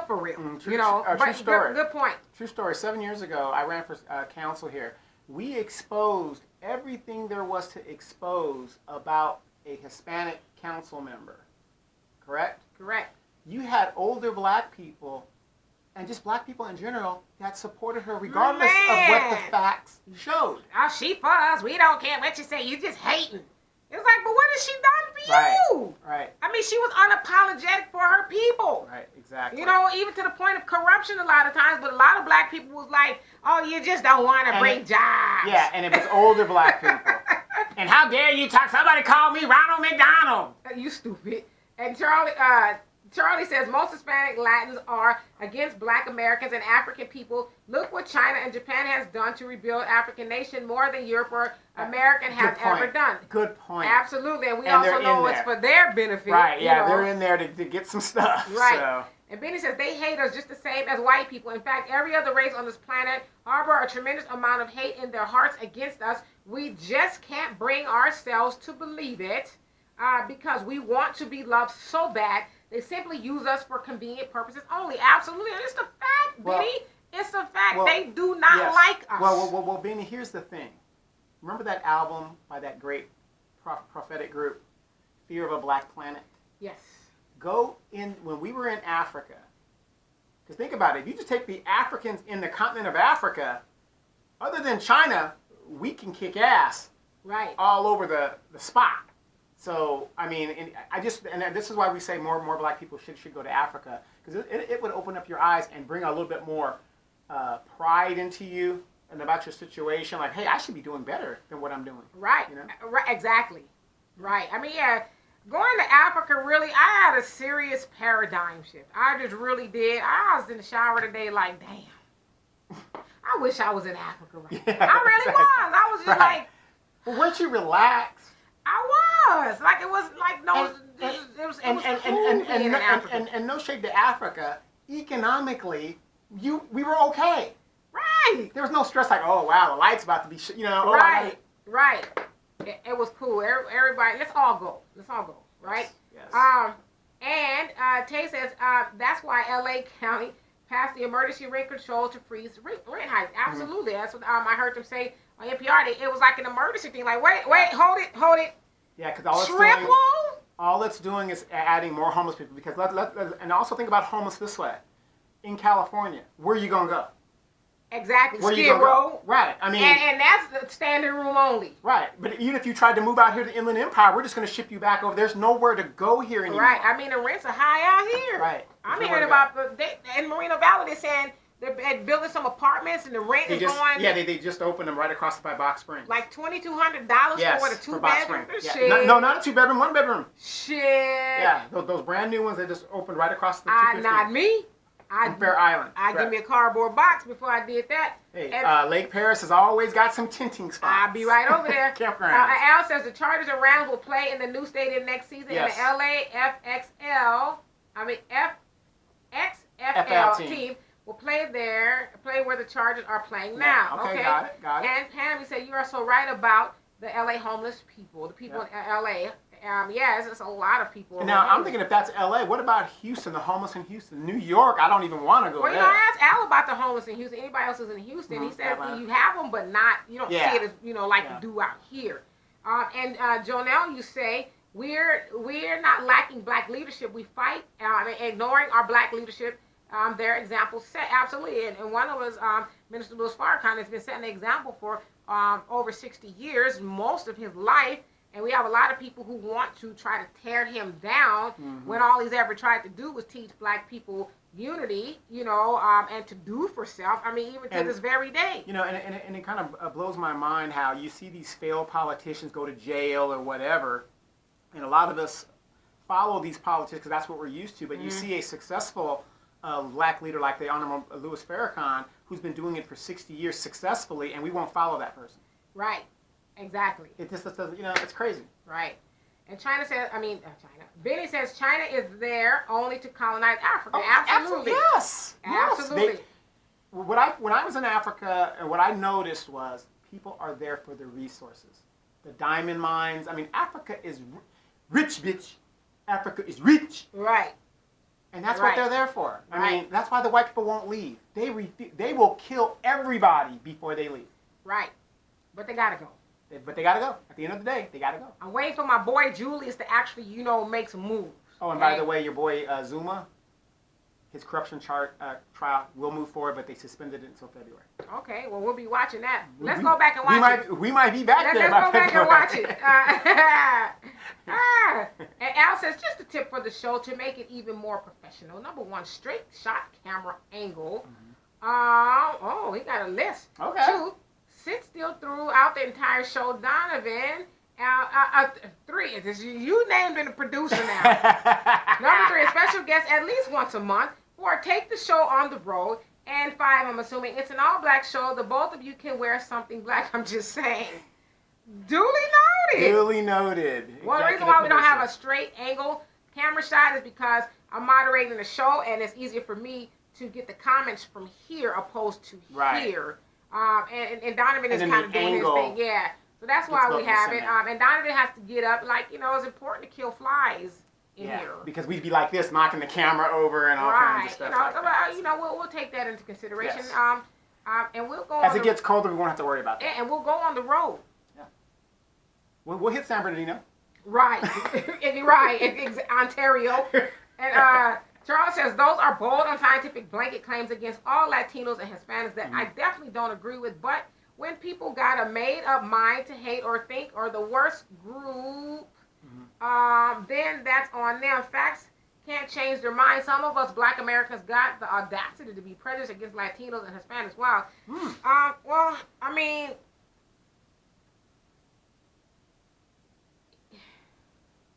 is it prejudice or is it a fact? Charles, I love you to death. Yes, or is it observation? I really do, but this is kind of the problem I've been having lately with people, maybe even myself. When does truth become prejudice or hate? It's the truth. It's not, I think that's another thing, and I'm not speaking specifically to you, Charles. I think that's another thing as Black people, we need to get out of, we need to be nice. They're not nice to us. We need to, because I don't think we're being mean. We're just. I mean, I'm not gonna go out of my way to trip a person up. Be mean to Hispanics. I got one of my good homegirls is Hispanic. But I'm also able to be my authentic self with her. We have these conversations a lot, so I'm gonna be me. I'm never going to not be me in order to make anybody else feel comfortable. The fact that Hispanic people do not all, but a lot of them don't like Black people. Right. It's a known fact. In fact, the president of LULAC back in the 50s and 60s, early 60s. Felipe somebody, forget his name, he says, I am not interested in forming an alliance with Black people. Let them solve their own problems. And when Donovan was running for office in 2000, it was 14? 14. 2014. When he was running for office, we went to one of their events because the candidates were invited to this LULAC event. Yeah. And do you know who was there? It was mostly Black candidates. A lot of them were up there already in office there, rubbing elbows and stuff. But the president in the past said that he wasn't interested in forming an alliance with Black people. So why are we there supporting their cause? So it's not hate, it's just the truth. Right. And when we start getting one with the truth, then we're going to start to progress. And then the funny thing is, at that event, they had asked me particularly what I'm going to do for the Hispanics. I was like, I'm not, I was like, what do you mean? I'm going to do for Rising Boat Lifts All Tides.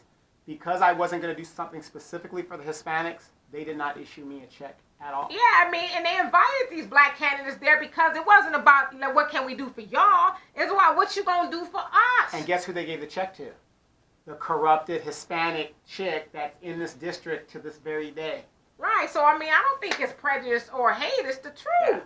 Yeah. And so, Jonelle says, do you know everybody study our Black leadership but us? Just sit and observe. Sit back and observe who becomes the topics of most conversations. Majority truly follow and watch us in more ways than we realize. Absolutely. And I'll give you guys an even basic layman example. A friend of mine and I go up the mountain all the time to exercise. And as a majority of California, but majority of people up there are Hispanic. And do you know They that run y'all down. you know what? You're being funny, but a lot of times they do. You know, Like, out of my way, they bitch. won't move out the way. And so Out of my way. sometimes you gotta like burrow through, like it's gonna be me or you, and then finally they move and they might say something, whatever. But a lot of those women got fake ass booties. Yeah, and it doesn't. And the booties don't even look. It But- looks more ridiculous than a black woman with a Morlock hairstyle on. But the point that I'm making is, so they study us, they want to be Yes. us, even to the point of butchering their bodies to look ridiculous, but they don't want the rest of what we got going on. So I agree with you. They study us overall, but we don't study each other. So I agree with you, Jonelle. And Cindy says, New York City, they call it the working homeless. Yeah, we got a lot of that in California. People are actually going into these downtown buildings and working these great jobs and then getting off and sleeping in their cars and going to the gym to take a shower and get up and do it all over again because they don't have a home. I don't know if you saw this article. It came out like about a month ago, about 4 weeks ago. The RV business is booming here in California. Not because people want to just take their families and go and do like this. They're getting RVs because people figure I would rather take my home with me. I can park on the street and I can live in the RV and then go to work, especially up in San Francisco. You saw that article I put up about San Francisco? Yeah. People are just done. They're just done. But RV business in California is big business now. And that way, if they try to repossess it, it'll be on the run, bitch. Right, exactly. Exactly. So, you better catch me. So, I mean, I can't afford a house, but I can afford maybe a $40,000, $65,000 RV. Right. And I can park it on the street and I'm good to go. And you have a very great question, and I'm glad you actually brought that up. It says, I have a question for you. If Yang does not win the nomination, do you withhold your vote? Yes. Unequivocally, yes. I will not vote blue, no matter who. Yeah, I mean, remember, everybody, at the end of the day, voting is a transaction. Yes. He's actually saying he's going to give me something for my vote. Legal bribery, fine, we can do it. Everybody else ain't promising me nothing. I'm done with the vote for me this time, and when I get in, no, I'm not doing that no more. And who came up with that vote blue, no matter who? I want to kick you in the throat.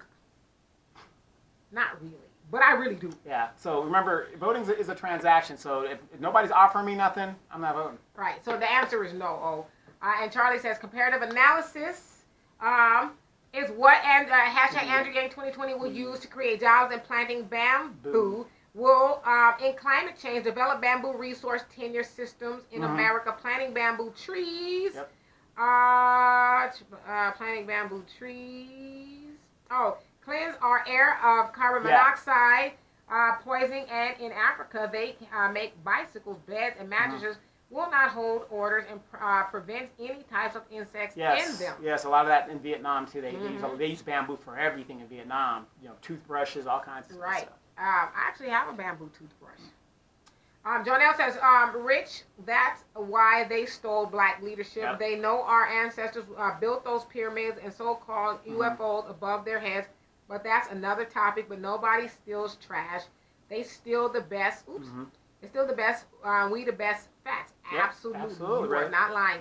And then we're going to get out of here because I just realized it was like after 4:30. Well, you're doing good. Anyway, so Archie says, you're pretty good with your French numbers, Demetra. I was out of high school over 30 years. That's the only thing she learned, though. No. And he says, but now about learning a new language, it's great, useful, and adventure and all. But I kind of wonder if it's a priority for you Black Americans, because he's in Canada. Aren't you still looking for a political candidate who at least acknowledges your situation and have an agenda specifically for you? I'm just saying that for now, I believe you guys have to mark your territory unapologetically. Just my 2 cents. No, You're absolutely right. And no, we haven't found that candidate yet, because one thing about America is we don't want to own up. America never wants to own up to its wrongs. Right. And so to say that publicly, we can't even get an apology. Okay. Right. Right. Especially when it comes to black man, No, they can apologize to the Asians for interning them and stuff, but as far as the black man can't do They it. apologized for slavery a couple years back. Yeah, but was that really an apology? Sorry. Yeah. So. Sorry. And they figure by apologizing they don't have to pay us. Right. That, well, hell, you Negroes is forgiving people for killing your mama and them, so I mean. Okay, you got me on that one. Kai says, yep. A lot of them don't like blacks. You guys are correct. Yes, and hey, my cousin Kai has been in L.A. a long time, so she would know. I bet she knows, right? Fact. Look, she says Facts. And Jonelle says, be truthful. If the truth hurts, shit, go heal and die. Self-preservation is respected and clearly not. We, the black people who do practice that, people love to call the truth hate. No truth is love, especially self-love. I mean, God, I mean, it's just we got to get past that. You're being mean. Yeah. Don't say those things. Yeah. I mean, it's the truth. I'm one of those people, and people accuse me a lot of being very opinionated, from my daddy to my man and my daughter, and say I have very strong opinions and that I don't use compassion a lot. You don't. But I'm working on it. But sometimes people just need to hear the truth. Yes. I ain't got time to be listening. But ask yourself this, for those of us that believe in Judgment Day, do you think that God is going to go and say, oh, yeah, that was a little bit of, even though I told you not to kill, that's okay. Yeah, come on now. Yeah, you stabbed him. Yeah. It wasn't hard. He died, but you didn't stab him hard. So we're going to, no. I mean, he's going to be, it is what it is. Black and white. There is no middle ground. There is no purgatory. Right. And Charles says, unless we polled every Latina, Hispanics, and then, again, I didn't say all. I didn't say all. Right. I was married to a Latina. Yeah. You were? Yeah. Oh, yeah. Trina was Latina. I didn't say all. You say, and they verbally said they hate black people, then one can only speak for their experiences, and that is only the individual experience. And our number one enemy is America's system of white supremacy, not some off-focus, easily hit job on people fleeing American wars, policies, and destabilizing South America and setting up puppet regimes who cater to American oligarchs. Well, I mean, I agree with you on that, but what did that got to do with black people? Exactly. Like, I'm not gonna care more about another people than I do my own. I don't see the point in doing that. And so, when I'm not saying all, I'm not saying all at all. But I am saying a lot of them do feel that way. They don't want to be, as some people say, beneath black people. They don't. I mean, look at how they deal with their women. They don't have a problem screwing black women, but you try to get with their women, it's a problem. As a matter of fact, the MS-13 put out a directive that said if they see you... They Latino women with black dudes, they're going to green light them. They're going to green light them. Whatever that is. And then, Charles, I want you to test this theory out. Go into, I don't know what Hispanic stores you got around there. Out here we call them Maxi Foods, Cardenias, and all of them. El Super. Go into those Mexican grocery stores and say, hey, I need a job. I see y'all hiring. Let me know how that work out for you. See if they're going to cape for you as hard as we caper for them. And Al says, you are very right. Be your authentic self. A wise black professor told me, talk yourself up, not down, because there's enough people doing that for you already. That sounds like Professor Smitty. Close. And Jonelle says, we are in our conditioned position because of all eating, everybody's eating off of us, using us, but especially our ignorance to reality and the importance of self-love, self-empowerment, and self-preservation. Yes, we actually have to get on board with those things. And I will always use what Jonelle said from now on. He says, you protect what you love. When you love yourself, you don't allow any and everybody to do things to you that is going to affect your quality of life. And so, yes, self-love, as you say, for the win. And Al says, did y'all see the Clint Eastwood movie Absolute Power with Gene Hackman as the president? Oh, man.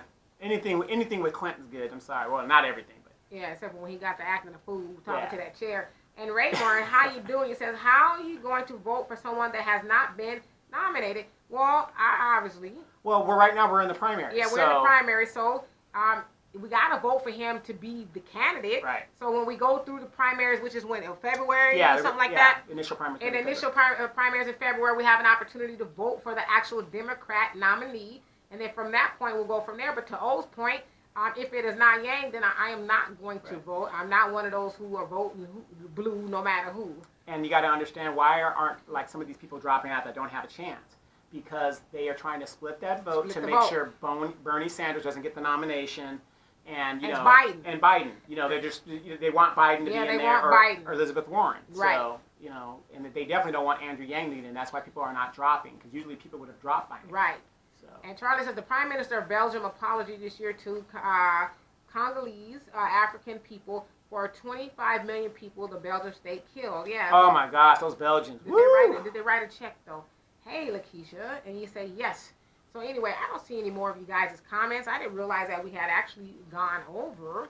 But anyway, I will address your comments as we are leaving. As always, thank you guys so much for being here and having this very insightful conversation with us. And Samuel says Farrakhan doesn't want the job of Pharaoh in the time even his kingdom is to be destroyed. Yeah. Mm-hmm.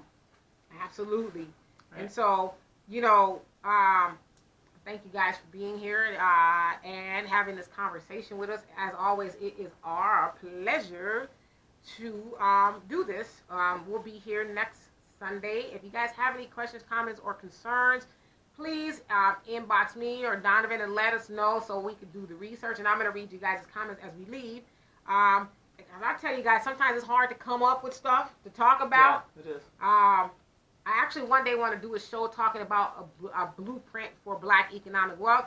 I just have to do a lot of study because there's quite a few of them out there. One being the Blueprint of the Nation of Islam, Marcus Garvey, which are kind of one and the same if you think about it.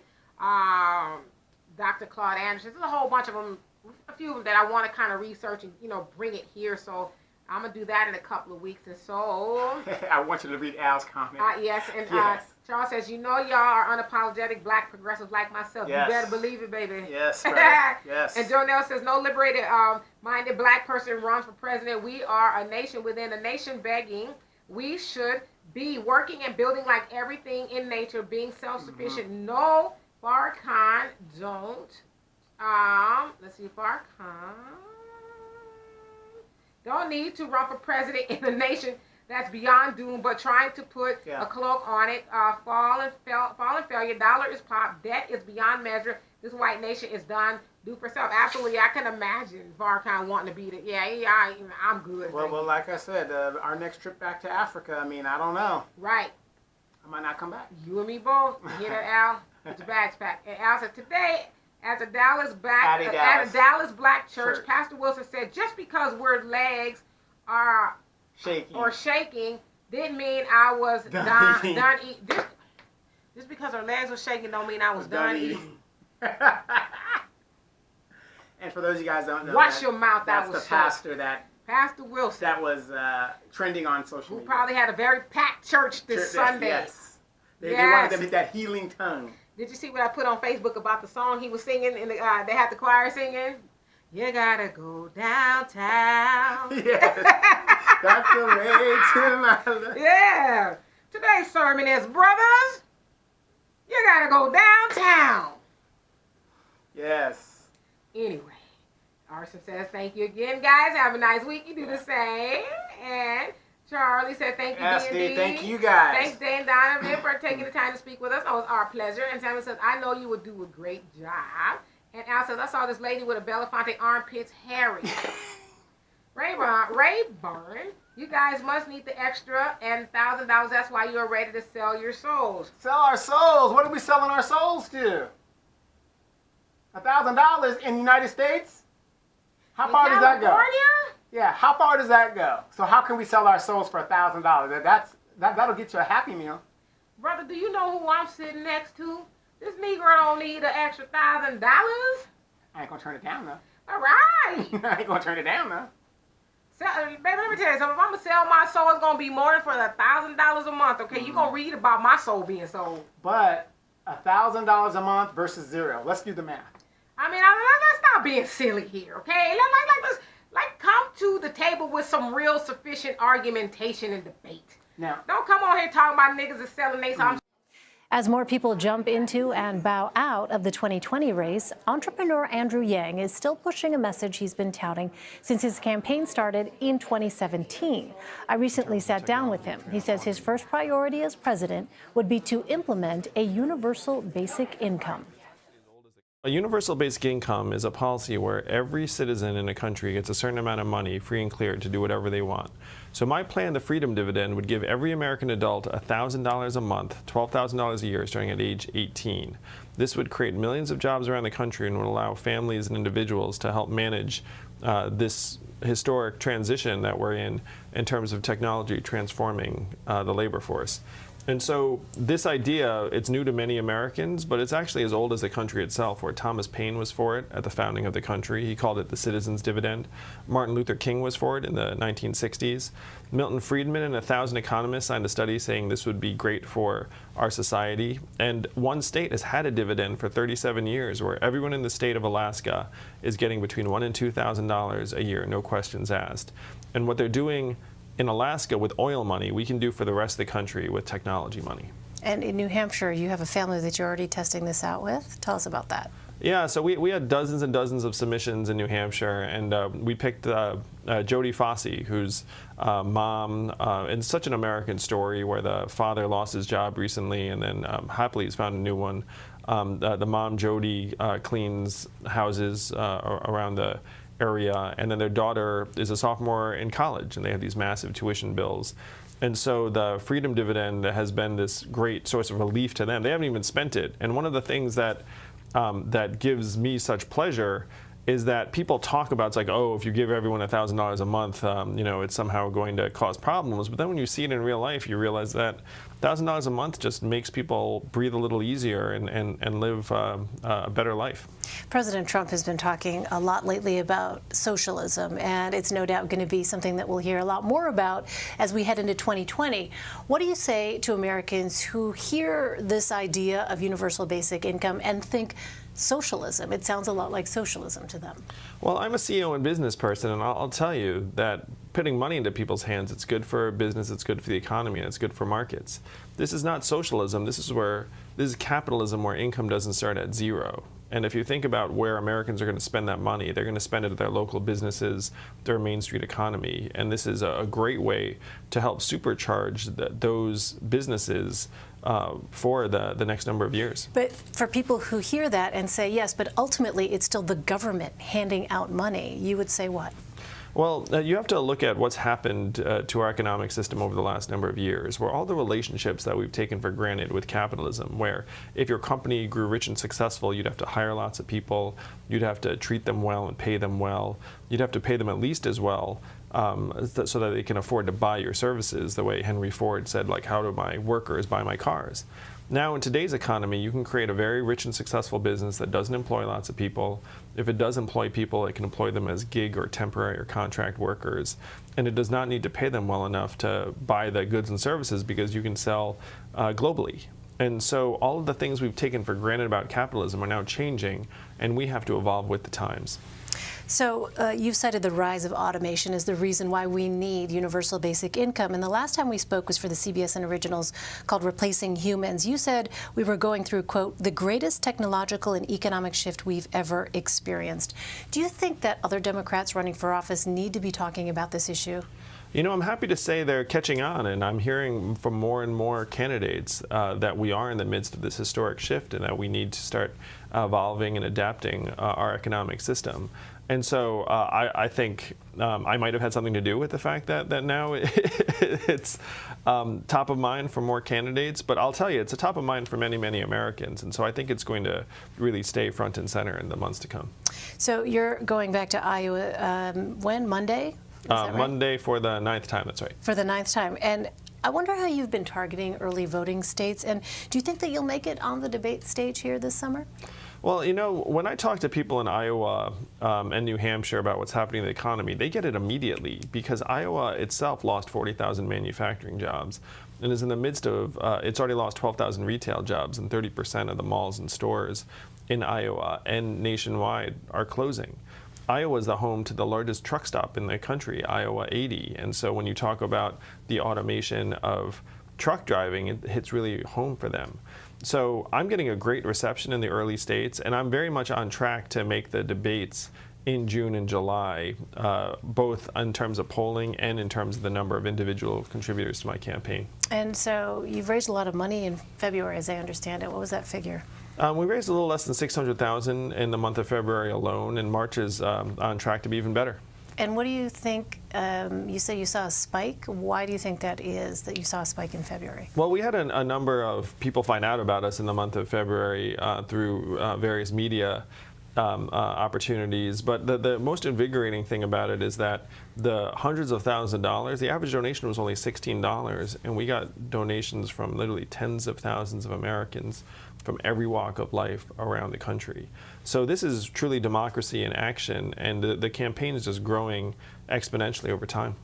Already, even though we're just into March of 2019, we've been hearing already talk about Medicare for All, the Green New Deal, and your focus is on universal basic income. Yes. Is there enough room to kind of focus on these big thought, big ideas on the Democratic side? And what are your feelings regarding Medicare for All and the Green New Deal? Well, I love these big ideas because it shows that the Democratic Party is trying to solve the real problems on the ground in people's lives. And so certainly healthcare has been a massive, well, it's the #1 cause of bankruptcy for individuals around the country still.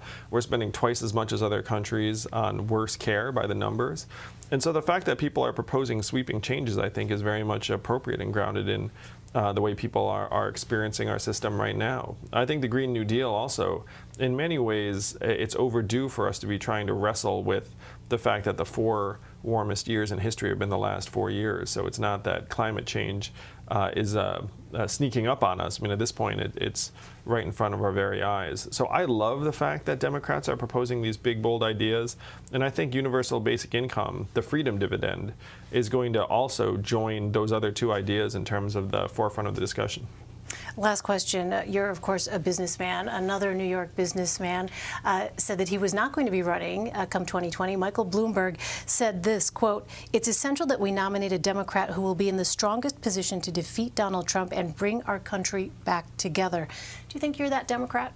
You know, I do, because when I'm in Ohio or Iowa or New Hampshire, I get dozens, hundreds of people coming up to me saying they voted for Donald Trump and they're going to vote for me. One person actually said, I'm who they were hoping they were getting when they voted for Donald Trump, because I'm an outsider, I'm a business person, and I'm trying to solve the problems that got Donald Trump elected in the first place. So if I'm the nominee for the Democratic Party, I'm going to beat Trump hands down in the general election. Okay, I know you said that was the last question, but one more final question.